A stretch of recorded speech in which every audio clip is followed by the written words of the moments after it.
क्या आप जानते हैं लगभग 5वीं शताब्दी में योग का परिचय पतंजलि योग सूत्र द्वारा महर्षि पतंजलि ने हम सभी को दिया, जिसमें उन्होंने 196 सूत्र द्वारा हमारे सामने पूरी जिंदगी का एक सरल रास्ता दे दिया है, जिसे हम अष्टांग योग के नाम से जानते हैं। अष्टांग योग यानी यम, नियम, आसन, प्राणायाम, प्रत्याहार, धारणा, ध्यान और समाधि। हम इस भागदौड़ वाली जिंदगी में धारणा, ध्यान और समाधि की बात तो नहीं कर सकते, परंतु प्रथम 5 अंगों को स्वीकार करने से आने वाले दुखों को हम दूर रख सकते हैं।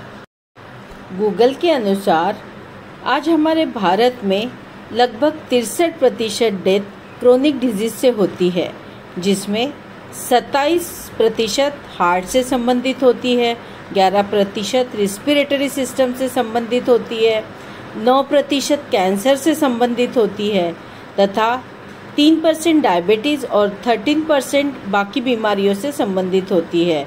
तो क्यों ना हम आसान तरीके से अपनी सेहत बनाएं और योग को अपनाएं। शरीर के अंदर एक घड़ी होती है जिसे सर्केडियन क्लॉक कहा जाता है। वह हमारे हार्मोन्स को पूरी तरह कंट्रोल करती है।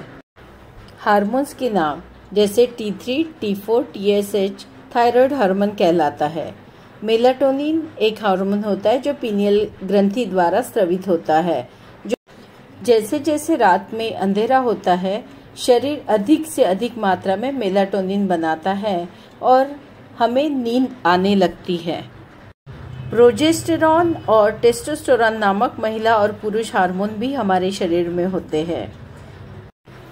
कॉर्टिसोल नाम का हार्मोन जब हम तनाव में रहते हैं, चाहे वो अल्पकालिक हो या लंबे समय तक हो, तब शरीर यह हार्मोन बनाना जारी रखता है। यह क्रोनिक तनाव, मोटापा, हृदय रोग, चिंता, अवसाद यानी डिप्रेशन से जुड़ा हुआ है। अगला हार्मोन है इंसुलिन। रक्त प्रवाह में ग्लूकोज का उचित उपयोग करने के लिए इंसुलिन हार्मोन आवश्यक है। हमने डायबिटीज़ के मरीजों को सुना भी है और देखा भी है। Oestrogen hormone.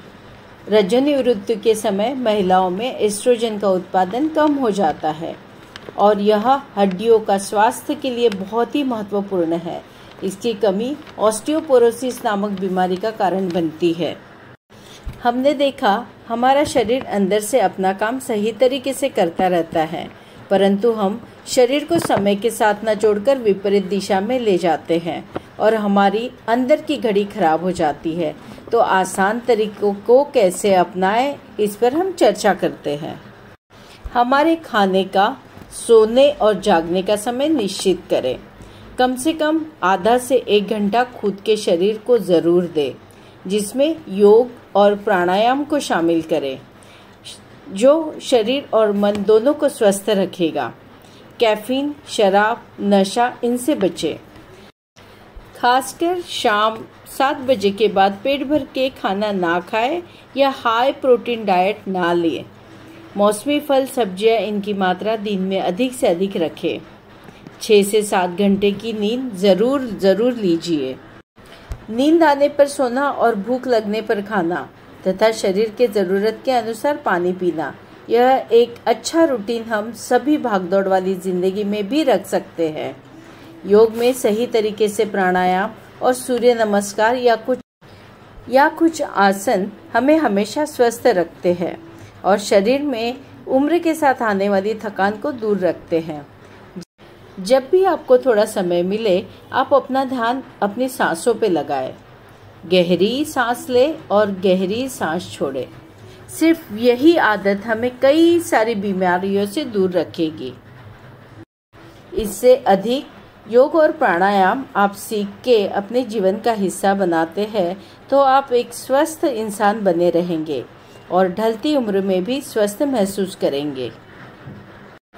महर्षि पतंजलि ने लिखा है, अथ योगानुशासनम। योग को एक अनुशासन बना लीजिए अपने जीवन के लिए, और यह अनुशासन बनते ही योग चित्त वृत्ति निरोधः, यानी चित्त में उठने वाले अलग अलग विचारों को नियंत्रित करने में योग आपको सहायक होगा। सिर्फ सांसों पर ध्यान देने से हम कई सारी बीमारियों से बच पाएंगे और नियमों का पालन करने से कई तरह की भविष्य में आने वाली परेशानियों से बचेंगे। सही खान-पान, नींद एक अच्छे जीवन का रास्ता है। चाहे कितनी भी भाग दौड़ हो, आपको अपना ध्यान रखना ज़रूरी होगा।